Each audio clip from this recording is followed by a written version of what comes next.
Me echaron la culpa por la desaparición de mi amigo. No fui culpable, pero siempre sufriré por el hecho de que la gente desconfíe de mí. Mi amigo Carlos y yo habíamos decidido hacer una excursión de senderismo por las montañas. Con la llegada de la noche, una tormenta nos sorprendió con su furia desmedida. Encontramos refugio en una casa abandonada.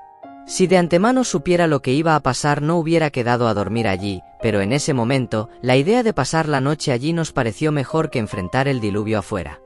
Desperté con los primeros rayos de sol que se colaban por las rendijas de las maderas podridas. La tormenta había cesado. Fue entonces cuando vi a un niño, al pie de mi improvisada cama, mirándome fijamente. Vestía ropas desgastadas, como sacadas de otra época, y con una voz apenas audible, me advirtió: «Vete de aquí, aún estás a tiempo de escapar». Su presencia, más que sus palabras, me dejó helado. En ese momento di por hecho que habíamos entrado a una casa habitada por una familia. Busqué a Carlos con la mirada, a ver si él también estaba viendo lo mismo que yo, pero su sitio estaba vacío. Me levanté, llamándolo en voz alta, pero solo el eco de la casa me respondía. Revolví cada rincón de aquella mansión de sombras y silencios, pero no había ni rastro de él. Mi mente no dejaba de dar vueltas pensando que se había ido en medio de la noche. Aún nervioso y con el recuerdo del niño persiguiéndome, tomé la bicicleta y pedaleé de vuelta a casa, intentando alejarme lo más rápido posible de ese lugar. Llamé a Carlos varias veces, pero su teléfono parecía tan muerto como la casa que dejaba atrás.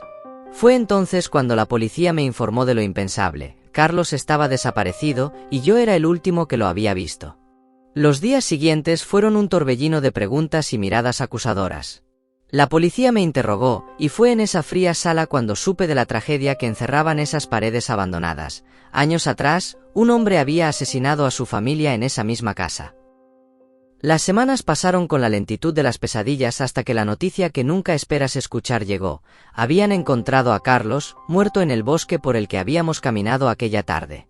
No había signos de violencia, y la autopsia concluyó que su muerte había sido por causas naturales.